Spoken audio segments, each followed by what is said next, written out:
अस्सलाम वालेकुम दोस्तों, कैसे हैं आप सब लोग। उम्मीद है आप सब लोग खैरियत से होंगे, ठीक ठाक होंगे।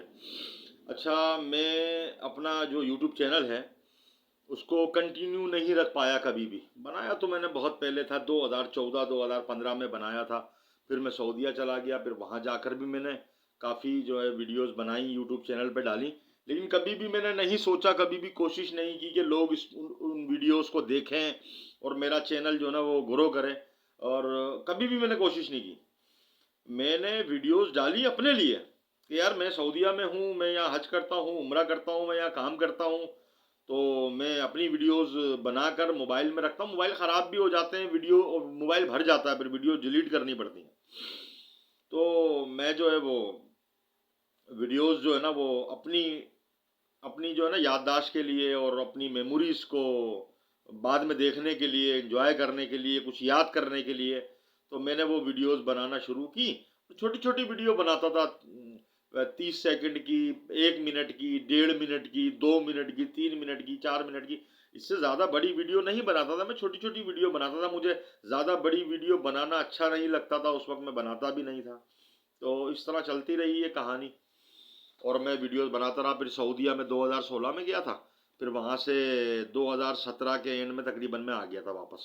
तकरीबन 1.5 साल में वहाँ रहा था, बीमार हो गया था, इस वजह से आ गया था। अगर मैं बीमार नहीं होता तो फिर मैं, क्योंकि मक्के में काम कर रहा था और वहाँ पर मेरी काम की सेटिंग और तरतीब ऐसी थी कि वहाँ पर जो है वो मुनासिब से पैसे मिलते थे, कोई इतना ख़ास पैसे नहीं मिलते थे। मतलब ये समझ लो आप कि मैं अगर मीरपुर ख़ास में जब मशीन की कढ़ाई का काम कर रहा था और जेंट्स काम करता था मैं, तो मैं तकरीबन 40 45 कभी 50 हज़ार महीना कमा लेता था माशाल्लाह। अच्छा काम था मेरा। अल्लाह ने बड़ी इज्जत दी मुझे इस काम के अंदर ना। मैंने मेहनत भी की, कोशिश भी की, अल्लाह पाक ने मुझे बड़ी इज्जत दी।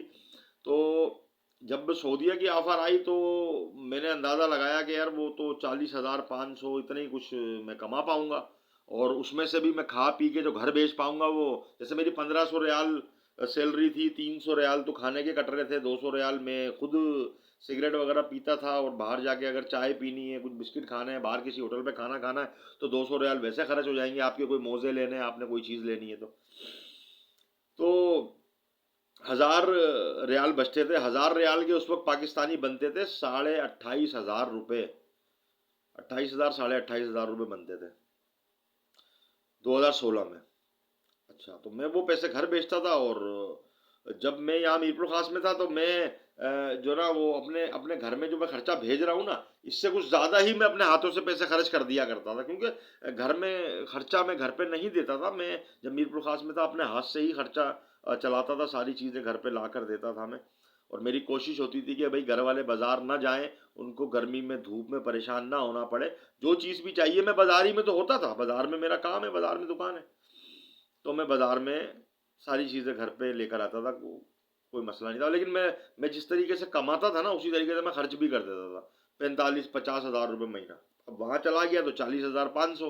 बहरहाल लालच ये थी कि यार वीज़ा वो दे रहा है और टिकट मुझे लेना है सिर्फ, और मैं चला जाता हूँ और मैं मक्के में काम करूँगा, वहाँ अल्लाह का घर देखूँगा, हज करूँगा, उम्रा करूँगा। कितनी ख्वाहिश होती है यार मुसलमान की कि यार जो ना अल्लाह का घर देखना है ज़िंदगी में, एक बार तो अल्लाह का घर देख ले। तो मुझे मुझे भी ये लालच थी और मेरी भी बड़ी ख्वाहिश थी कि मैं जो ना अल्लाह का घर देखूं। और अल्लाह का बड़ा करम है, अल्हम्दुलिल्लाह मैंने वहाँ पर जो है जाकर हज भी किया माशाल्लाह, उम्रे भी किए। अपने मरहूमीन की तरफ से भी मैंने उम्रे किए। और मैंने वहाँ 1.5 साल का जो वक्त गुजारा, एक अच्छा वक्त गुजारा मैंने। लेकिन आखिर के जो कुछ महीने मैंने वहाँ गुजारे ना, यानी कि उन 1.5 सालों में वो 2 3 महीने जो आखिर के मैंने गुजारे, वो बहुत तकलीफ में गुजारे। मुझे मुझे बहुत शदीद तकलीफ हो गई थी। उसको जो है वो पाइल्स कहते हैं ना इंग्लिश में। तो मुझे बड़ी शदीद तकलीफ थी वहाँ पर। उसका इलाज बहुत महंगा था, ऑपरेशन वगैरह बहुत महंगा था, वो जो बैठने में बड़ी तकलीफ होती थी, मस्से वगैरह हो गए थे। तो मजबूरन मुझे पाकिस्तान आना पड़ा, वरना मैं मेरे पास जो ना एक अच्छी ऑफ़र थी जद्दा से। जद्दा में पाकिस्तानी है, उससे दुआ सलाम अच्छी थी। उसने कहा था कि भाई आप जो है वो अगर यहाँ आते हो जद्दा में, तो एक अरबी है, वो मियाँ बीवी मिल के जो ना काम करते हैं, ये कपड़े वपड़े बना के ना, लेडीज़। और वो जो ना कोई किसी शॉप पर बेचते हैं, क्या उनका कारोबार है क्या है अल्लाह जाने। तो वो अच्छी सैलरी दे रहे थे, 2500 रियाल दे रहे थे सैलरी। खाना भी दे रहे थे, रिहाइश भी दे रहे थे। तो बहुत अच्छी सैलरी थी। मैं तो 1500 में काम कर रहा था, उसमें भी 300 मेरे खाने के कट जाते थे। बहरहाल किस्सा गोता ये है कि मैं वहाँ से वापस आ गया पाकिस्तान 2017 के एंड में। और मैं कंटिन्यू वीडियोस नहीं बनाता था, कंटिन्यू मोबाइल में वीडियो नहीं डालता, लेकिन अल्लाह का करम ऐसा हुआ मेरे ऊपर कि जो मैं जिस जीमेल पर मैंने वो यूट्यूब बनाया था, और वो जीमेल मेरी बरकरार रही, मेरे पास कागज़ में लिखी हुई थी, मेमोरी में सेव थी। मेरा जब भी मोबाइल ख़राब हुआ, कोई मसला हुआ, दूसरा मोबाइल मैंने लिया, तो मैंने वही जीमेल खोल कर ना, और जो ना वही अपनी आईडी मैंने चलाई। ठीक है, सरफराज कढ़ाई वाला के नाम से थी वो जीमेल। फिर बाद में उसका मैंने नाम, जब मैं यहाँ आया यूएई में, तो मैंने नाम उसका चेंज कर दिया।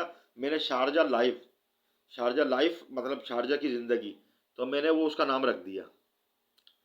और मैं शारजा में रहा, मैंने काफ़ी वीडियोस बनाई, वीडियोस डाली। मुझे काफ़ी लोगों ने कहा कि यार तुम जो बातें करते हो, तुम जो वीडियोस बनाते हो, थोड़ा अच्छे तरीके से बनाओ, थोड़ा उसको उसको उसको उसको पॉलिश करो, थोड़ा उसकी एडिटिंग करो, और ये करो वो करो, और जो ना आप वीडियोस डाल सकते हो, आप इससे पैसे भी कमा सकते हो, आप बहुत अच्छा कर सकते हो, कंटेंट क्रिएटर तो हो आप, बात भी करना आपको आती है, तो आप क्यों नहीं करते हो, आपको करना चाहिए।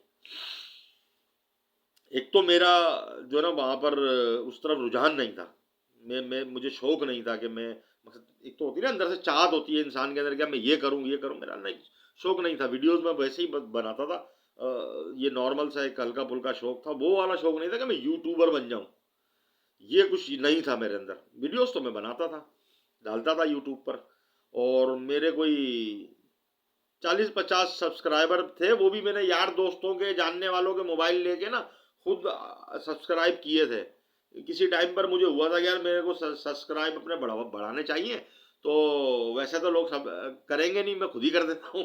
तो मैंने कर दिए थे। मेरा अभी भी 110 112 है, ज़्यादा नहीं है, और ये सारे मेरे अपने ही हैं। कोई भी ऐसा नहीं है जिसने जो है ना वो खुद अपनी मर्जी से मेरी वीडियोस को देखा हो और पसंद किया और सब्सक्राइब किया हो, इल्ला माशाल्लाह, इल्ला माशाल्लाह, इल्ला कलील। अगर एक दो चार बंदे ऐसे हों तो मैं कुछ कह नहीं सकता, और उनका भी बहुत बहुत शुक्रिया, उनकी मेहरबानी। अब मैं कोशिश करूँगा इंशाल्लाह कि कंटिन्यूज वीडियोस बनाऊं और मैं वीडियोस डालूं। और मेरी कोशिश ये होगी कि मैं जो भी वीडियो बनाऊं, जिस कैटेगरी की भी वीडियो बनाऊं, वो अच्छी हो, और उसमें जो ना मकसद लोगों को फायदा हो, कोई मैसेज मिले उनको, उनको कुछ समझ में आए बात, उनको कोई रास्ता नजर आए, उनको कोई चीज ऐसी नजर आए, कुछ कुछ उनको माइंड पर टच करे, हाँ भाई ये बात है यार, ये बात तो है, ये समझ में आने वाली बात है।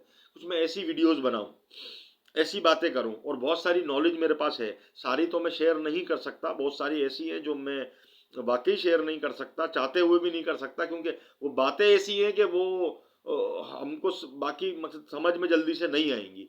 क्योंकि ऐसा होता है ना, एक बच्चा पहली क्लास में पढ़ रहा है, अब उसको आप चौथी क्लास का सबक बताना शुरू कर दोगे, बातें बताना शुरू कर दोगे, पाँचवीं छठी सातवीं की बातें, क्लास की बातें बताना शुरू करोगे किताबों में से निकाल के या वैसे, तो वो उसको समझ में नहीं आएंगी। वो पहली या दूसरी का बच्चा है। हमारी जिंदगी में भी लोगों की कैटेगरियां होती हैं, लोगों को माइंड का लेवल क्या है। जब हम बात कर रहे होते हैं तो हमें नहीं मालूम कि सामने जो लोग बैठे हुए हमारी बात सुन रहे हैं उनका लेवल क्या है। तो हमें ऐसी बात करनी चाहिए कि जो आसानी से लोगों को समझ में आ जाए। वो कोई भी लेवल हो, नीचे हो या दरमियाना हो या ऊपर हो, कोई भी हो, लेकिन उसको आसानी से बात समझ में आ जाए। और दूसरी बात ये कि बात में कोई फायदा, कुछ अच्छाई, कुछ ऐसी बात हो कि कोई बंदा वीडियो देखे तो बोले हाँ यार मैंने इसकी वीडियो देखी, कम से कम इसकी एक या दो या तीन कुछ बातें इसकी अच्छी हैं जो समझ में आई हैं, और मुझे उन बातों ने यहाँ पे टच किया है, कोई दिल पे लगी है, कोई दिमाग पे लगी है, बात लगनी चाहिए, ऐसी बात बंदा करे ना। तो मैंने कभी इस बारे में सोचा नहीं, मैंने कभी कोशिश नहीं की, और आजकल मैं सोच भी रहा हूँ और कोशिश करने का मेरा इरादा भी है। आज मैंने कोशिश की कि यार मैं थंबनेल बनाता हूँ। तो जब मैं थंबनेल बनाने के लिए कुछ वीडियोस यूट्यूब पे सर्च की, तो मेरे सामने यूट्यूब आई, उसमें वीडियो आई, उसमें उसमें वो बता रहा था कि थंबनेल बनाने के लिए आपको ऐसे करना पड़ेगा, ऐसे करना पड़ेगा, ऐसे करना पड़ेगा। आखिर में उसने बताया कि जब आप थंबनेल बनाना चाहते हो, तो थंबनेल बनाने के लिए आपको ये वाली सेटिंग ऑन करनी पड़ेगी। जब ये सेटिंग ऑन करेंगे तो आपने जिस नंबर पर, जो आप नंबर यूज़ करते हो जीमेल में, जो नंबर डाला हुआ उस नंबर पर आपके पास एक ओटीपी आएगा, एक कोड आएगा। वो वेरिफिकेशन का कोड होगा। वो कोड जब अप्लाई करेंगे तो आपको इस बात की इजाज़त मिलेगी कि आप थंबनेल बना के लगा सकते हो। तो मेरा तो पाकिस्तान के नंबर पे बनी बनी हुई है जीमेल। तो मैं अगर ऐसा करता हूँ तो मेरे पास अगर ओटीपी आएगी तो कैसे आएगी? सिम मेरे मोबाइल में यहाँ लगी हुई है, यहाँ पे तो जोंग के सिग्नल आते नहीं है। जोंग के सिग्नल आते हैं जब मैं अलेन जाता हूँ या ओमान के बॉर्डर के बिल्कुल करीब जाता हूँ, वहाँ पे जोंग के सिग्नल आते हैं, क्योंकि जोंग का नेटवर्क ओमान में भी चलता है, वहाँ पर सिग्नल आ जाते हैं, यहाँ नहीं आते। हालांकि यहाँ से भी बॉर्डर नज़दीक है लेकिन ज़्यादा नज़दीक नहीं है। जब मैं बिल्कुल उस तरफ जाता हूँ, यहाँ से तकरीबन अल्लाह माफ़ करे 4 किलोमीटर दूर या 5 किलोमीटर दूर जाता हूँ ना मैं, तो तब जाके जोम के सिग्नल आने लगते हैं। वो भी आते हैं चले जाते हैं, आते हैं चले जाते हैं, तो वहाँ पे कुछ मैसेज भी आ जाते हैं। अभी भी मैं गया था ना उस तरफ किसी काम से, तो मेरे पास वो जोम के मैसेज आए थे 2। एक मैसेज में ये लिखा हुआ था कि आपके इलाके में धुंध जो ना कब कम होगी, बारिश कब होगी, कब मुतवक्का है, आप किसान हैं या आप गांव देहात में रहने वाले हैं, या आपका आप सफ़र करते हैं, गाड़ियाँ वगैरह चलाते हैं, जो भी आपका मसला प्रॉब्लम है, आप धुंध के बारे में मालूमात हासिल करना चाहते हैं महकमा मौसमियात से, पाकिस्तान के महकमा मौसमियात से, तो ये फला फला नंबर है, इस नंबर पे आप जो ना ऐसे रिप्लाई करेंगे, ऐसे करेंगे, आपके पास आपके इलाके को देखते हुए जो ना वो मैसेज आना शुरू हो जाएंगे कि भाई आप इस इलाके में रहते हैं और इस इलाके में अभी धुंध की ये कैटेगरी है, और इतने दिन के बाद धुंध इतनी कम हो जाएगी या इतनी ज़्यादा हो जाएगी, या इतने दिन के बाद बारिश हो सकती है या नहीं हो सकती, वो सारी तफसील वहाँ आ जाएगी। तो वो मैसेज मैंने पढ़ा तो मुझे अच्छा लगा कि यार एक अच्छा काम हो रहा है पाकिस्तान में, जिस तरह मैसेज के जरिए गवर्नमेंट अलर्ट कर रही है लोगों को धुंध के बारे में, बारिश के बारे में। एक अच्छी बात है, पाकिस्तान तरक्की करता है तो ये बहुत अच्छी बात है, खुशी की बात है, खून बढ़ता है इंसान का, हमारा मुल्क तरक्की करता है तो माशाल्लाह। अच्छा, तो मैं ये सोच रहा था कि यार मैं वीडियोस बनाऊं और वीडियोस के अंदर जो ना मैं कुछ अच्छी बातें लोगों के साथ शेयर करूं, और मैं लोगों को ये भी बताऊं कि भाई जो है ना मकसद, बहुत सारी हम वीडियोस देखते हैं, हंसी मजाक, गाने बाजे और मुख्तलिफ किस्म की स्टोरीज हम देखते हैं और शॉर्ट्स हम देखते हैं, लेकिन हम हमारा कोई भी काम हो उसमें हमें फ़ायदा भी तो होना चाहिए ना यार। अब वीडियो देखने का पूरा 4 घंटे मैंने वीडियोस देखी, मुझे कोई फ़ायदा नहीं हुआ, कोई बात समझ में नहीं आई, कुछ सीखने को नहीं मिला, कुछ नया समझने को नहीं मिला, नॉलेज में इजाफा नहीं हुआ, तो फिर वो बेकार है वीडियो। वो खाली अपने मज़े के लिए, इंटरटेनमेंट के लिए हम देख रहे हैं, वक्त पास करने के लिए हम देख रहे हैं, वक्त हमारा पास हो गया और हमने कुछ सीखा नहीं अपनी ज़िंदगी में अप्लाई करने के लिए। कुछ बंदा अच्छी बातें सीखे, बच्चों के हवाले से अच्छी बातें सीख ले, आगे बढ़ने के हवाले से अच्छी बातें सीख लें, कुछ अपनी सेहत के हवाले से अच्छी बातें सीख लें। ऐसी बहुत सारी बातें हैं मेरे पास, बहुत सारी बातें हैं जो मैं आप लोगों को बता सकता हूँ, जो मैंने खुद अपने आप पर अप्लाई की हैं, परदेश में रहकर अप्लाई की हैं। कि परदेश में रहकर आप मुख्तलिफ, जैसे डॉक्टर के पास जाने से आप बचना चाहते हो, पैसे बचाना चाहते हो, आपके साथ कोई प्रॉब्लम है, तो आप किस तरीके से अपनी वो प्रॉब्लम हल कर सकते हो, मैं आपको सारी बातें बताऊंगा इंशाल्लाह। एक एक करके वीडियो बनाता रहूंगा, एक एक करके वो वीडियोस डालता रहूंगा और आप लोगों को बताता रहूंगा, और बाकायदा नीचे में लिखूंगा भी कि यार ये वीडियो किस चीज़ के लिए बना रहा हूँ। जैसे ये वीडियो जो बना रहा हूँ इसके नीचे मैं लिखूंगा कि मैं यूट्यूब पर वीडियोस बनाना शुरू कर रहा हूँ, और उस हवाले से मैं ये एक तरह से तारुफी जो है ना, आप इसको वीडियो समझ लो। जो लोग मुझे नहीं जानते मैं उनको अपना तारुफ भी करा देता हूँ। मेरा नाम सरफराज है और अल्लाह पाक ने मुझे सरफराज नाम से इज़्ज़त दी है, सरफराजी अता की है, और मीरपुर ख़ास सिंध में मैं रहता हूँ और वहाँ का ही रहने वाला हूँ। और मशीन की कढ़ाई लेडीज़ एंड जेंट्स वो मैं करता हूँ, कुर्तों पे कढ़ाई करता हूँ वहाँ पर जब मैं रहता था। अभी तो फ़िलहाल मैं यूएई में हूँ, तो मैं लेडीज़ काम किया, लेडीज़ काम सीखा, काफ़ी टाइम तक लेडीज़ काम मैंने किया, और लेडीज़ काम जब स्लो हो गया और कंप्यूटराइज लेडीज़ कमीज़ों पर एम्ब्रॉयडरी कढ़ाई होकर आने लगी, तो मैं जेंट्स काम की तरफ आ गया। जेंट्स काम मैंने बहुत टाइम तक किया माशाल्लाह, कराची जाके भी किया और भी काफ़ी, मैं पूरे पाकिस्तान में घूमा हूँ अल्हम्दुलिल्लाह। तो फिर वहाँ से मैं सऊदीया चला गया, तो सऊदीया में भी मैंने जेंट्स काम किया। सऊदियों का जेंट्स काम थोड़ा डिफरेंट होता है, लेकिन होता तो जेंट्स काम ही है, और वहाँ पे जो की मशीनें चलती हैं, और जो की मशीन जो है वो ये जो की मशीन है, मुझे उम्मीद है कि आपको ये नज़र आ जाएगी जो की मशीन। ये जो की मशीन है, सऊदीया में भी जो की मशीन होती है, जबकि पाकिस्तान में ये जो की मशीन बहुत कम इस्तेमाल होती है, और पाकिस्तान में ज़्यादातर वो छोटी इंडियन मशीनें और पाकिस्तानी सफदर मशीन, और अपना जर्मनी की पफ, वो भी छोटी मशीन होती है, पफ में डब्बा भी होता है, इस तरह की मशीनें इस्तेमाल होती है। मेरे पास भी पफ मशीन का डब्बा है, मैंने काफ़ी टाइम इंडियन मशीन पे काम किया। बहरहाल किस्सा होता ये है कि मैं कढ़ाई का ही काम करता था और कढ़ाई का ही काम कर रहा हूँ अभी भी, और आगे जाके मुझे नहीं पता कि मैं कढ़ाई का ही काम करूँगा या किसी और काम की फील्ड में चला जाऊँगा।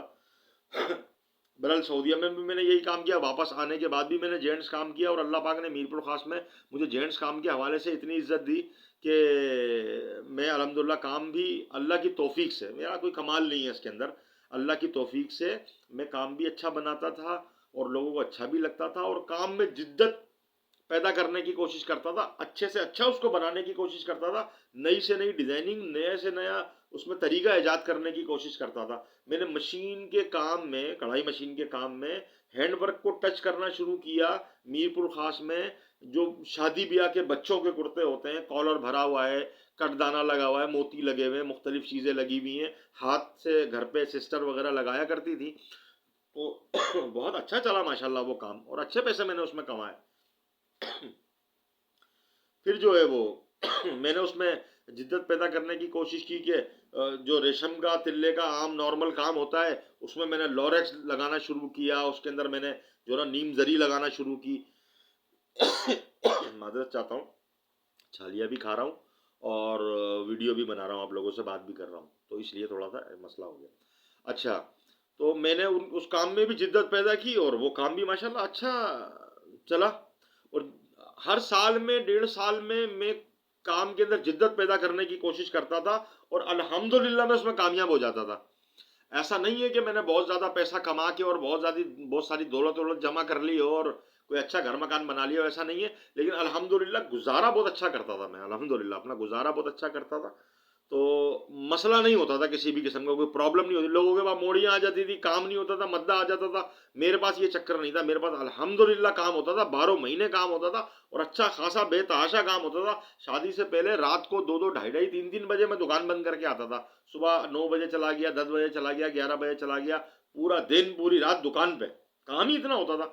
और मैं मुश्किल से मुश्किल काम करता था, जो काम कोई नहीं करता था वो मैं करता था, और पैसे भी कोई इतने ज़्यादा नहीं लेता था, मैं मुनासिब पैसे लेता था। कराची में भी मैंने काम किया, 9 साल कराची में काम किया मैंने, मुख्तलिफ टाइमिंग में, 2 साल काम किया, वापस आ गया, फिर चला गया, 3 साल काम किया, वापस आ गया, ऐसे कर कराची में भी मैंने काम किया। बहरहाल मीरपुर खास में काम करते करते 2022 में, ये लॉकडाउन के बाद ना बहुत परेशानी हो गई, काम भी स्लो हो गया, हालात भी ख़राब हो गए, मामला बड़े गड़बड़ हो गए। और ये कढ़ाई मशीन का काम ऐसा काम है कि कपड़े तो हर बंदा बनवाता है, कपड़े तो बनवाता है, लेडीज़ भी बनवाती है, जेंट्स भी बनवाते हैं, शादी ब्याह में जाना है किसी। आजकल तो भाई लोग मैयतों में नए कपड़े पहन के जा रहे हैं, मैयतों के कपड़े जो ना वो देखोगे तो आप नए नए कपड़े पहन के आ रहे हैं लोग, लेडीज़ खास तौर पर। बहरहाल अल्लाह माफ़ करे। तो जब मैंने देखा कि यार मशीन की कढ़ाई का काम बहुत स्लो हो गया है, और मैं तकरीबन 30-35 या 40 दर्जियों से राब्ते में हूँ काम के हवाले से, कढ़ाई का काम मुझसे बनवाते वो लोग, तो वो सब लोग बता रहे हैं कि यार सरफराज भाई काम तो अब नहीं है, बहुत स्लो हो गया, मशीन की कढ़ाई का काम कोई करवा ही नहीं रहा। काम कढ़ाई का कोई भी नहीं करवा रहा, बहुत कम लोग करवा रहे हैं। कढ़ाई का काम तो वो करवाएगा ना जिसका बिजनेस अच्छा चल रहा होगा, जिसके पास पैसे अच्छे आ रहे होंगे, वो कमीज भी, कपड़े भी बनवाएगा, उस पर कढ़ाई भी करवाएगा। अब जब कारोबार ही स्लो चल रहा है, कारोबार में हाल नहीं है, इमरान खान के जाने के बाद कारोबार में हाल नहीं था, मामला गड़बड़ हो गए थे, इकोनॉमी नीचे हो गई थी, तो लोग कपड़े तो सिलवा रहे थे, लेकिन एक्स्ट्रा पैसे नहीं थे कढ़ाई करवाने के लिए, 200, 250, 300, 400 खर्च करने पड़ते हैं, तब जाके आप कढ़ाई करवाते हो। शादी में भी सादा ही सूट पहन के जा रहे हैं लोग, और एक शादी में वो पहन लिया और दूसरी में भी वही पहन रहे हैं। आदमी तो पहन लेते हैं, औरतें नहीं पहनती, औरतों का जरा मुश्किल होता मामला। बहरहाल तो जब मैंने देखा यार हालात इस किस्म के चल रहे हैं, तो मैंने मुख्तलिफ काम करने शुरू किए, मुख्तलिफ। मैं बताता हूँ, मेरे यूट्यूब चैनल पर आपको ऐसी वीडियोस भी मिल जाएंगी जिसमें मैं बच्चों के कपड़े बेच रहा हूँ। बच्चों के कपड़े, जो जो टुकड़े होते हैं, कपड़ों के टुकड़े, जेंट्स कपड़ों के टुकड़े होते हैं, लोग कपड़े वाली दुकानों से ख़रीद लेते हैं, और बास फैक्ट्रियों में कपड़ा जो बी क्वालिटी का कपड़ा होता है या डिफेक्टिव कपड़ा होता है, कपड़ा एक नंबर होता है बाद, लेकिन उसमें डिफेक्ट आ गए, साँटें आ गई हैं मशीन की ख़राबी की वजह से, कुछ भी मसला हो गया, तो वो कपड़ा जो है वो किसी और कैटेगरी में बिकता है, सस्ता कपड़ा बिकता है, वो कपड़े की असल कीमत से आधे से भी कम में बिकता है। कुछ लोग वो कपड़ा लाट खरीद लेते हैं, हज़ारों रुपए की लाट होती है, फिर उसको काट पीट के छोटे बच्चों के कपड़े बनाते हैं, और ये बकरा पीढ़ी में, गाय पीढ़ी में, और मुख्तलिफ बाज़ारों में, मुख्तलिफ दुकानों पर उसको बेचते हैं फिर। तो वो सूट जो है ना, वो कपड़ा अच्छा होता है, मुख्तलिफ साइज़ में, बच्चों के साइज़ में जो है ना वो सूट सिलाई करके, और कुछ शेरवानी कॉलर वाले होते हैं, गोल आस्तीन वाले होते हैं, कुछ कॉलर वाले और कफ वाले होते हैं, किसी में अच्छे फैंसी बटन लगे हुए होते हैं, किसी में सादा बटन लगे हुए होते हैं, किसी में वो लोग कढ़ाई भी करवा लेते हैं। तो जो गरीब तबका होता है वो उन सूटों को खरीदता है। या जो जो middle class, lower middle class तबका है, जो जो पाकिस्तान में कारोबारी हालात डाउन हुए हैं और उनकी इनकम कम हो गई है और अब वो ज़्यादा पैसे खर्च नहीं कर सकते, तो वो हर चीज़ में बचत करने की कोशिश करते हैं, क्योंकि उनकी जो कुव्वत खरीद है वो कम हो गई है। पहले 20,000 में घर चल जाया करता था, अब 25-28,000 में घर चल रहा है, 2-3 बच्चों की फैमिली है।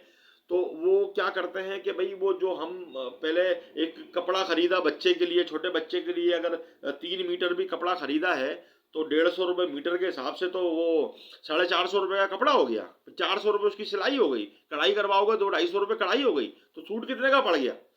और जो ये रेडीमेड स्टाइल में सिले सिलाए सूट मिलते हैं, वो क्या है कि कपड़ा वो लाट में उठाया हुआ होता है और सिलाई, छोटे छोटे बच्चों को सिलाई सिखा देते हैं, बच्चे सिलाइयाँ कर रहे हैं वो, अब जैसी भी सिलाई हो रही है, और उसको प्रेस व्रेस से चमका चुमकू के बटन वटन लगवा के वो हर चीज़ उनको जो है ना सस्ते में पड़ती है। बहुत गरीब जो बच्चे होते हैं और ऐसी आबादियाँ होती हैं, कच्ची आबादियाँ जहाँ गरीब बच्चे होते हैं ज़्यादातर, वहाँ से वो लोग जो है ना ये छोटे छोटे कारखाने खोल के खवातीन को मशीनों पे बिठा लेते हैं, छोटे बच्चों को मशीनों पे, स्कूल के बाद आके बच्चे मशीनों पे बैठ जाते हैं, तो वो छोटे बच्चों के सूट वो बनाते हैं। ठीक है, उनका हाथ इस तरीके से साफ करवाया जाता है कि भाई आप जब बच्चों के कपड़े बनाओगे तो आपका ये शेरवानी कॉलर, सामने की पट्टी, कफ, इस तरीके से आपको चढ़ाने, थोड़ी मेहनत करने के बाद बच्चे सीख जाते हैं। और बच्चों का दिमाग माशाल्लाह बहुत तेज होता है और बच्चे जल्दी से सीखते हैं। तो जब उनको वो मौका मिलता है कि हमको ये सीखने के बाद हमको इतने पैसे मिलेंगे, तो एक सूट की अगर कारीगरी बाजार के अंदर 400 रुपये का या 450 रुपये का उस टाइम सूट की सिलाई थी, तो कारीगरी 180 रुपये थी, कहीं पर 200 रुपये थी, कहीं पर 160 रुपये कारीगरी थी। उनको एक सूट के अगर जो ना 50 रुपये भी मिल रहे हैं, 40 रुपये भी मिल रहे हैं, तो उनके लिए बुरे नहीं है, क्योंकि वो तो बस फैंसी सूट थोड़ी बना रहे हैं, फैंसी काम थोड़ी कर रहे हैं, वो तो रेडीमेड स्टाइल में काम कर रहे हैं, वो तो ढेर मार 4.5 कर रहे हैं। और वो क्या करते थे, एक दिन में 8 सूट भी बना लिए, अगर एक सूट में 10 भी बना लिए, एक दिन में 5 भी उन्होंने बना लिए, तो आप अंदाजा लगा लोगे 50 रुपए के हिसाब से भी अगर 5 सूट बना लिए, 250 रुपये तो हो गए। जो बच्चा कुछ भी नहीं कमाता, वो बच्चा थोड़े दिन काम सीखने के बाद 250 रुपये रोज लेकर आ रहा, उसकी माँ तो खुश हो जाएगी, उसकी तो हांडी रोटी का मसला हल हो गया। जिसको उतनी मुश्किल हो रही थी, परेशानी हो रही थी कि बाप उसका गधा गाड़ी चलाता है या चिंची रक्षा चलाता है या मजदूरी पे जाता है, एक दिन मजदूरी मिलती है, 3 दिन नहीं मिलती, ऐसा नहीं है मार्केट में। पैसा एक चेन की तरह गोल गोल घूमता है। मिसाल देके छोटी सी समझाता हूँ, वो लोगों को पता तो होगा, फिर भी मैं बता देता हूँ। मेरी मेरी जो ना मशीन की कढ़ाई की या मेरी दर्जी की दुकान है, मेरे पास ऑर्डर आ गया, मेरे पास काम आ गया, मेरे पास काम भरपूर चल रहा है, कारीगर काम कर रहे हैं माशाल्लाह। मैंने एक हफ्ते के अंदर जो ना 40-50 हज़ार रुपये कमा लिए। मैं कारीगरों को पैसे दे रहा हूँ, 25 हज़ार रुपये मेरे 50 में से 25 कारीगरों के पास चले गए, कारीगरों ने अपने घर वालों को वो पैसे दिए। अब घर वाले राशन खरीदेंगे, मैंने अपने घर वालों को पैसे दिए, मेरे घर वाले भी राशन खरीदेंगे, कपड़े खरीदेंगे, ज्वेलरी खरीदेंगे, जो उनको चाहिए ज़रूरत की चीज़ें वो बाजार से जाके खरीदेंगे। जब वो बाजार से जाके चीज़ें खरीदेंगे तो बाजार में वो चीज़ें कम हो गई। अब जो कम हो गई तो उनके पास पैसा आ गया, उस पैसे से वो मार्केट में जाके वही चीजें फिर खरीदेंगे, राशन भी खरीदेंगे, कपड़ा भी खरीदेंगे, ज्वेलरी भी, और मजीद अपनी दुकान पे लाके रखने के लिए वो खरीदेंगे। तो उनके पास जो है वो, उनके पास से पैसा चला गया, उनके पास माल आ गया, सामान जो उनको चाहिए था वो सामान आ गया। अब वो जिसके पास पैसा गया है वो आगे से ऑर्डर दे के माल मंगवाएगा। अब जिन जिन परचून वालों ने या जिन होलसेल वालों ने, कपड़े वालों ने, और होलसेल की परचून की जो इस राशन की दुकानें होती हैं, उनके पास जब बिक्री होती है, पैसा आता है, वो अपने घर वालों को देते हैं, उनके घर वाले बाजार जाते हैं, वो कपड़ा खरीदते हैं, बर्तन खरीदते हैं, मुख्तलिफ चीज़ें खरीदते हैं बाजार से, वो कपड़ा लेके फिर हमारी दुकान पे आते हैं कि भाई ये सूट सी दो, इस पर कढ़ाई भी कर दो, ये हमें साड़ी बनवानी है, हमें शरारा बनवाना है, गरारा बनवाना है, शादी के कपड़े बनवाने हैं। फिर वो हमारे पास आते हैं, इसमें कढ़ाई भी करवानी है, इसमें अड्डे की कढ़ाई भी करवानी है, हाथ की कढ़ाई, नग सितारे मोती लगवाने हैं। तो हम उनको फिर पैसे बताते हैं, फिर वो पूरे उनके घर की फैमिली के कपड़े हम बना रहे हैं, फिर हमारा 40-50 हज़ार रुपये का बिल बन गया। तो फिर हमारे पास पैसे आ गए, फिर हम अपने घर वालों को देंगे, हमारे घर वाले फिर बाजार जाएंगे, स्कूल बच्चों के स्कूल के बस्ते, कापियाँ, किताबें और ड्रेस वगैरह उनके खरीदेंगे, स्कूल की फीस देंगे, ट्यूशन की फीस देंगे। इस तरह पैसा पूरी मार्केट में घूमता है। लेकिन जब मेरे पास कस्टमर नहीं आएंगे, बहुत कम आएंगे, मैंने पूरे महीने में कमाए 15,000 रुपये, दुकान का किराया 10,000 रुपये है, बाकी बचे 5,000 रुपये, 3,000 रुपये तो दुकान की चाय और सिगरेट में चलेगा, मेहमान वगैरह भी तो आते हैं, तो बचे 2,000 रुपये। 2,000 में मैं कारीगरों को क्या दूंगा, तो अपने घर पे क्या लेके जाऊंगा। तो दुकान दुकान बंद करनी पड़ गई, दुकान बंद करनी पड़ गई। लॉकडाउन में भी काम नहीं करने दिया इन्होंने, और लॉकडाउन के बाद जो है इमरान खान को उतार दिया, तो फिर वो काम स्लो हो गया तो काम बंद करना पड़ गया, दुकान बंद करनी पड़ गई। भाई बिजली का बिल जो ना 3 साढ़े 3 हज़ार 2,500 का बिजली का बिल आ रहा है, जबकि इतना काम भी नहीं कर रहे, काम भी नहीं चल रहा है इतना, लेकिन दुकान में बैठे हुए, गर्मी है पाकिस्तान में चारों तरफ, तो पंखे तो चलेंगे, लाइटें तो चलेंगी, और बैटरी चार्ज होगी ताकि लाइट जाने के बाद बैटरी के जरिए पंखा सेवर चलाए। तो वो 2-2.5 हज़ार का बिल आता था, वो भरना है, और दुकान का किराया 6 हज़ार से शुरू हुआ था, 10 हज़ार पे पहुंच गया था। हर साल 1,000 रुपये भर रहे थे, हर साल दुकान का किराया तो 1,000 रुपये बढ़ रहा है, लेकिन हर साल सूट की सिलाई थोड़ी बढ़ रही है। हर साल जो बारीक बेल का कुर्ता मैं बना रहा था 100 रुपए का, 120 रुपए का या 150 रुपए का, हर साल उसमें 20-25 रुपए में बढ़ा थोड़ी रहा हूं कि पिछले साल तो ये 150 का बनाया था, अब 175 का बनाऊंगा और अगले साल 200 का बनाऊंगा, ऐसे थोड़ी हो रहा भाई। गवर्नमेंट तो हर साल बजट पेश करती है, जो जो सैलरी वाले लोग होते हैं उनकी सैलरी थोड़ा बहुत बढ़ा देती है, लेकिन भाई बात यह है कि हमारी हमारी जो जो जो मजदूरी है, मजदूरी थोड़ी बढ़ती है। मजदूरी ना पाकिस्तान में बढ़ती है, ना बाहर के ममालिक में बढ़ती है, यहाँ पे वही हाल है। मैंने लोगों से मुलाकातें की हैं यहाँ पर यूएई में, जो दर्दी का काम कर रहे हैं, कोई 10 साल से कर रहा है, कोई 8 साल से कर रहा है, कोई 6 साल से लगा हुआ है, जो तनख्वाह पे कर रहा है ना, तनख्वाह पे, उससे मैंने खास तौर पर पूछा, भाई तेरी कितनी सैलरी है? यार मेरी जो ना 1,600 दरम सैलरी है। कब से? 8 साल से काम कर रहा हूँ। तो मेरे भाई 8 साल से तूने 1,600 दरम से ज्यादा पैसे बढ़वाए नहीं? नहीं भाई, वो मना कर देता, बोला यार पैसे नहीं बढ़ाऊंगा, काम करना है करो, नहीं तो तुम्हारी मर्जी है, कहीं और जाके कर लो, मैं दूसरा बंदा रख लूंगा। 1,600 दरम पे आ जाएगा, बल्कि 1,500 पे आ जाएगा, बल्कि 1,400 पे आ जाएगा। भूख पड़ी हुई है, कारोबार नहीं है, काम नहीं है, जो यहाँ आ रहा है वो काम के चक्कर में आ रहा है, मुझे कहीं से काम मिल जाए। काम मिल जाता था, कम पैसों में भी काम करने के लिए तैयार हो जाता। कंपटीशन बहुत ज्यादा है। पाकिस्तान, इंडिया, बांग्लादेश, नेपाल और भी मिस्र वगैरह, ये वो अफ्रीका के ममालिक, काफी ममालिक से लोग, अब तो यूरोप से लोग आ रहे हैं भाई। यूरोप में जो टैक्स का रेशो है, टैक्स की परसेंटेज है, लोगों के ऊपर टैक्स ज्यादा लगता है। यूके में, कनाडा में, अमेरिका में, मुख्तलिफ जगहों पर यूरोप के ममालिक में टैक्स बहुत ज्यादा लगता है, और यूएई में टैक्स नहीं लगता लोगों के ऊपर। आप जो चीज खरीद रहे हो उस पर टैक्स है, वो आप दे रहे हो, लेकिन आपकी कमाई के ऊपर, और जिस तरीके से यूके और कनाडा और अमेरिका और यूरोप के ममालिक में टैक्स, हर चीज पर टैक्स लगता है, और जो आपकी जो महीने की मंथली इनकम है उसमें से 35-40% तो आपका टैक्स में चला जाता है। कुछ बेनिफिट भी मिलते हैं, कुछ और भी होता है कि आपकी नौकरी नहीं लगी हुई तो गवर्नमेंट आपको इतने डॉलर महीना देगी, आप हॉस्पिटल में जाओगे तो आपका इलाज फ्री हो जाएगा या बहुत थोड़े से पैसे लगेंगे, और भी कुछ बेनिफिट है, ज्यादा मुझे मालूमात नहीं है, 2-3 मोटी मोटी बातें तो मैंने बता दी हैं।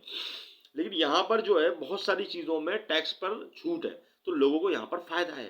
देखो ना, दुबई में दुनिया भर से लोग आते हैं, और इनकी जो कोशिश है वो यही है कि भाई पूरी दुनिया में 200 या 200 प्लस ममालिक हैं, वहाँ सब जगह से जो आना चाहे वो यहाँ आ सकता है। उनके लिए आसानियां होनी चाहिए। ऐसा नहीं होना चाहिए कि यहाँ पर जो ना सबसे ज्यादा लोग पाकिस्तान से आ जाए, ऐसा भी नहीं होना चाहिए सबसे ज्यादा लोग इंडिया या बांग्लादेश से आ जाए। किसी भी मुल्क से एक लिमिट से ज्यादा लोग यहाँ पे ना आ सकें, उसके अच्छा, पहले ये सब कुछ नहीं था, ये सोचते भी नहीं थे। अब जब इनको नजर आ रही है ना चीजें, कुछ कुछ खराबियां तो हमारे अपने लोगों ने कुछ खराबियां की है। पाकिस्तानी यहाँ पर आके भीख भी मांग रहे हैं, पार्कों में सो रहे हैं, काम नहीं मिल रहा, तो दूसरे ममालिक के लोग भी कर रहे हैं। लेकिन मैं इसलिए बता रहा हूँ, मैंने ज्यादातर पाकिस्तानियों को देखा। देखो मैं जहाँ रहता हूँ ना, ये इलाका है जंगल का इलाका। अब रेगिस्तान में सोचोगे जंगल कहाँ से आया भाई? इधर रेगिस्तान में खजूर के बाग हैं, खजूर के दरख्त लगाए हुए इन्होंने, और जमीन के अंदर जो ना 1,000 फीट, 1,200 फीट, 1,500 फीट इतने गहरे गहरे खड्डे करके समर पंप डाल के पानी यहाँ से निकालते। खारा पानी होता है, लेकिन खजूर का दरख्त खारे पानी से भी उग जाता है। वो खारा पानी देते हैं। खजूर के बाग हैं यहाँ, जब खजूर पैदा होती है तो गवर्नमेंट खरीदती है, और गवर्नमेंट अच्छे पैसों में खरीदती है, ताकि हमारे इनके जो यूएई के जो लोग हैं, जब वो खजूर का बाग उगाते हैं और उसकी जो खजूरें पैदा होती हैं वो गवर्नमेंट को देते हैं, तो गवर्नमेंट उनसे अच्छे पैसों में खरीदती है कि हमारे अपने लोगों के पास पैसा जाए और वो थोड़े मजबूत हो जाए, थोड़े स्टेबल हो जाए। वो मतलब गवर्नमेंट को गवर्नमेंट जॉब भी देती है, उनको ज़मीनें भी देती है कि खजूर का बाग उगाओ, और बाग उगाने के लिए उनको फैसिलिटेट भी करती है। बहुत सारे फायदे हैं यहाँ पर मकामी लोगों के लिए। बाहर से आने वालों के लिए तो नौकरियां हैं। बहरहाल बहुत लंबी बात हो गई, 29 मिनट की वीडियो बना दी मैंने अपनी कहानी सुनाने के चक्कर में। लेकिन मैं समझता हूँ कि मेरी बातें इंशाल्लाह बुरी नहीं लगेंगी लोगों को। मेरी कहानी बहुत लंबी है, पता नहीं कितने घंटे लग जाएंगे कहानी सुनाने में, लेकिन 29 मिनट हो गए हैं और बहुत सारी बातें मैंने छोड़ भी दी हैं। आप सवाल करोगे ना, मैं पढ़ लूंगा उसमें, जो भी आप बात बोलोगे इंशाल्लाह वहीं से मैं कहानी शुरू करके एक नई वीडियो बना दूंगा। मेरे पास बहुत सारी बातें, बहुत सारी कहानियां जमा है। मेरी 40 से ऊपर उम्र है, और इस सारी जिंदगी के अंदर मैंने बहुत स्ट्रगल किया है, बहुत मेहनत की है, बहुत कोशिश की है, और अल्हम्दुलिल्लाह रिस्क हलाल कमाया। अल्हम्दुलिल्लाह रिज़्क़ हलाल कमाया है। मैं ऐसा नहीं कहता कि मैं बिल्कुल फ़रिश्ता, सिर्फ़ इंसान हूँ। इंसान गलतियों का, ख़ताओं का पुतला होता है। अल्लाह माफ़ करने वाला है। अल्लाह के कुछ बंदे भी जो ना माफ़ कर देते हैं लोगों को, चल यार तेरे से ये गलती हो गई, तू ऐसा बंदा नहीं है, अनजाने में हो गई, मैं तेरे को माफ़ करता हूँ अल्लाह की रज़ा के लिए। तो इससे अच्छी तो कोई बात नहीं है।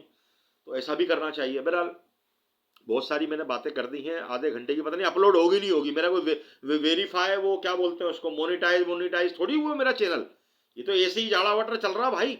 और मैं अपनी ज़िंदगी की कहानी जब भी सुनाऊंगा ना, तो मैं जो है वो इंशाल्लाह इसमें लिखूंगा मेरी ज़िंदगी की कहानियाँ, या मेरी ज़िंदगी की कहानी, एक ज़िंदगी की कहानी, दो ज़िंदगी की कहानी, तीन मेरी ज़िंदगी की कहानी, मेरी ज़िंदगी की कहानी। मैं बहुत सारी बातें आप लोगों को बताऊंगा, उसमें कुछ ना कुछ सीखने के लिए ज़रूर मिलेगा, सुनकर भी मज़ा आएगा। और मैं ये सारी आप बीतियाँ सुनाऊंगा इंशाल्लाह आप लोगों को अपनी। और उसके अलावा जो मैं वीडियोस बनाऊंगा, कारोबार पर बना सकता हूँ कि यहाँ पर कारोबार किस तरह कर रहे हैं लोग, शुरू किस तरह किया, और अब कहाँ पर पहुँच गए हैं, कितने पैसों में शुरू किया, कितनी मेहनत करनी पड़ी, कितना स्ट्रगल करना पड़ा, कितना पैसा जमा किया यहाँ पर कारोबार शुरू करने के लिए, कोई भी XYZ कारोबार। बहुत सारे लोगों ने किताबें कापियों की दुकान खोली हुई है, कुछ लोगों ने कपड़े की दुकान खोली हुई है। मैं इंटरव्यू लूंगा उन लोगों के, मैं इंटरव्यू लूंगा, उनसे बातें करूंगा, उनसे पूछूंगा, आप बताइए अपनी कहानी बताइए, वो बताएंगे इंशाल्लाह। अच्छा, दर्जी की दुकानें खोली हुई है, नाई की दुकानें खोली हुई है, होटलें खोली हुई है लोगों ने, रोटी के जो ना वो तंदूर खोले हुए लोगों ने, मुख्तलिफ किस्म के काम खोले हुए यहाँ पर UAE में। मैं बताऊंगा इंशाल्लाह, वीडियोस बनाऊंगा। अभी तो मैं स्टार्ट ले रहा हूँ मेरे भाई। तो मैं बस, मेरे में एक गंदी आदत है, मैं मुझे पता नहीं चलता कि यार मैंने यहाँ से बात शुरू की है, तो इस बात को तो मैं कंप्लीट कर दूं पहले। मैं बात करते करते फिसल के इधर आ जाता हूँ, और ये सांप सीढ़ी का खेल बन जाता है। बात करते करते मैं कहीं जा रहा होता हूँ, कुछ और बात समझ में आ जाती है, ये जहन में आ जाती है, वहां पे चला जाता हूँ, वहां से मैं कहीं और निकल जाता हूँ। वो जो पहले वाली बात मैं बता रहा होता हूँ वो अधूरी रह जाती है, और मैं भूल भी जाता हूँ कि मैंने बोला क्या है। वो वाली बात तो पूरी नहीं की मैंने। तो भाई जो भी मुझे याद दिलाएगा, कमेंट्स कर देगा कि जो ना भाई आपने ये वाली बात तो की नहीं, ये तो बात बताई नहीं, ये तो अधूरी है। तो इंशाल्लाह उसके लिए मुख्तसर वीडियो मैं ज़रूर बनाऊंगा, और उसी उसी उसी टॉपिक पर, उसी चीज़ पर एक वीडियो बनाकर मैं अपलोड करूंगा, और आपको वो बात बताऊंगा ज़रूर। बहुत सारी बातें हैं, बहुत सारी बातें हैं, पाकिस्तान की, सऊदीया की, UAE की। देखो मैं ऐसा बंदा हूँ, मुझे ईद पर 4 दिन छुट्टी मिली, ठीक है। अमूमन तो ये होता है कि मैडम बोलती है ईद वाले दिन वाहिद योम रुखसत, और तानी योम दूसरे दिन आप शुगल, अलातुल शुगल माफी रुखसत, आप छुट्टी नहीं करना, आप काम करो। अच्छा भाई काम करूंगा, पैसे वैसे एक्स्ट्रा कुछ भी नहीं मिलते उसके। बहरहाल नौकर की तो नखरा की।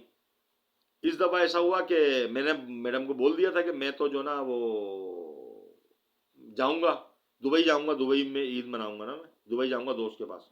मैडम बोला ठीक है चले जाओ। मैं चला गया, एक दिन दुबई में गुजारा, यानी कि ईद का दिन, ईद से चांद रात को चला गया मैं दुबई। ईद का दिन मैंने दुबई में गुजारा, ईद की शाम को मैं वहां से शारजा आ गया। शारजा में रात गुजारी, शारजा में दिन गुजारा, शारजा से मैं निकल के चला गया, अल्लाह आपका भला करे, रियासुल खैमा। ईद ईद के तीसरे दिन, हाँ ईद के तीसरे दिन सुबह में रियासुल खैमा निकला, दोपहर को वहां पहुंचा रियासुल खैमा। रियासुल खैमा से मैं निकल के आया हूँ फिर अबू धाबी, अबू धाबी आया हूँ, अबू धाबी आया हूँ, अबू धाबी में रुका हूँ, और उसके बाद मैं पहुंचा हूँ अलैन। अलैन भी ये अबू धाबी के अंदर कुछ कुछ छोटे मोटे शहर हैं। अबू धाबी एक एक ये समझ लो आप कि अबू धाबी जो ना, अबू धाबी जैसे एक एक सूबा है इतना बड़ा, या एक रियासत है इतनी बड़ी। इस रियासत में छोटे छोटे और भी छोटे और बड़े और बहुत सारे शहर हैं, लेकिन एक शहर और है, उसका नाम भी अबू धाबी है, या अबू धाबी, या अबू धाबी। सूबे का नाम भी अबू धाबी है, और उसके अंदर एक शहर है उसका नाम भी अबू धाबी है, ऐसे। तो मैं वहां से अलैन चला गया, और अलैन से जो ना फिर मैं यहाँ आ गया अलवकन जहाँ मैं रहता हूँ। तो मैंने 4 दिन में 4 रियासतें घूम ली। और घूमने का मतलब ये नहीं कि पूरी रियासत घूमी है, पूरी रियासत तो मैं एक रियासत भी 4 दिन में नहीं घूम सकता। रियासतें बड़ी होती हैं, छोटे बड़े शहर होते हैं, गांव देहात होते हैं, बड़े मामलात हैं। और मैं आहिस्ता आहिस्ता कोशिश करूंगा, वो सारी वीडियोस बनाऊंगा, सारी चीज़ें दिखाऊंगा इंशाल्लाह। क्योंकि अब मैंने सोचा कि मैं वीडियोस बनाया करूंगा, डाला करूंगा। तो मैं 4 दिन में 4 रियासतों में घूमा हूँ। और कभी कभी दिमाग में आ जाती है तो मैं ऐसे काम कर देता हूँ, घूमता हूँ, फिरता हूँ, जाता हूँ। बसों में सफ़र बहुत किया मैंने, छोटी छोटी वीडियो बना के डाली हुई है मैंने। मेरी जो वीडियो है ना वर्ल्ड व्यू के नाम से, उसमें भी डाली है कुछ मैंने। शारजा के नाम से एक मैंने प्ले लिस्ट बनाई है, उसमें भी मैंने डाली है। तो अभी तो भाई इसमें 34 मिनट हो गए हैं, और मेरा ख्याल है ये वीडियो को यहीं पे रोक देता हूँ, और जो मेरी कहानी के नाम से मैं इसको अपलोड करता हूँ, मेरी कहानी, ठीक है, मेरी कहानी या मेरी सच्ची कहानी, ठीक है, या ऐसे, या ऐसी मेरी कहानी और किस्त नंबर 1, मेरी कहानी किस्त नंबर 1 करके मैं इसको अपलोड कर देता हूँ, और उसके बाद मेरी कहानी किस्त नंबर 2, मेरी कहानी किस्त नंबर 3, ऐसे करके मैं अपलोड करता रहूँगा जब भी मैं कोई वीडियो बनाऊंगा, ठीक है। कोई गलती हो गई तो भाई माजरत चाहता हूँ, मैंने तो कोशिश की है सारी अच्छी और बेहतर बातें बताऊंगा आपको। जो इसमें नेगेटिविटी या कोई बुरी बात भी आ जाती है ना, तो वो सच्चाई है, सच्चाई से तो हम आंखें चुरा नहीं सकते, इनराफ कर नहीं सकते, जो सच्चाई है वो तो है, जो हुआ है वो तो हुआ है। और मैंने तो अभी सही तरीके से अपना इंट्रोडक्शन भी सही तरीके से नहीं दिया, सही तरीके से मैंने बात भी शुरू नहीं की, बस ये पेशे लफ्ज है, बातें शुरू की, और बातें शुरू करने में आधा घंटा लग गया। अब कहानी एक एक करके एक एक टॉपिक पर इंशाल्लाह मैं लेकर आऊंगा, और बहुत बहुत बहुत सारी मालूमात है मेरे पास, ठीक है, वो सब आपको इंशाल्लाह मैं बताऊंगा। और जो जिन इलाकों में जाकर मैं आपको घुमा सकता हूँ, दिखा सकता हूँ, वो भी दिखाऊंगा। जिन कारोबारों के बारे में, बिजनेस के बारे में लोगों ने धोबी की दुकानें खोली हुई है यहाँ पर, उन सब की मैं वीडियोस बनाऊंगा, और उन सब की वीडियोस बनाकर मैं वीडियोस डाला करूंगा, और ताकि पता चले कि भाई एक बंदे ने अगर धोबी की दुकान खोली है तो कैसे खोली, वो कब आया था, उसने कितनी मेहनत की, धोबी की दुकान उसकी अपनी है या वो किसी अरबी का मुलाजिम है, इसके अरबाब की दुकान है। सारी मैं वीडियोस बनाऊंगा, सारी डालूंगा इंशाल्लाह, एक एक चीज मालूम करूंगा, उससे सवाल करूंगा, वो जवाब देगा। और जो ना, मैं हर तरीके से कोशिश करूंगा कि आप लोगों तक अच्छी मालूमात, अच्छी बातें पहुंच जाएं, ठीक है। और अगर कोई नेगेटिविटी भी है, कोई बुरी बात भी है, तो वो भी आप लोगों तक पहुंचे, ताकि आप लोगों को पता चले कि भाई अगर हम जाएं तो हमें किन चीज़ों से बचना है, ठीक है भाई लोग। अस्सलाम वालेकुम।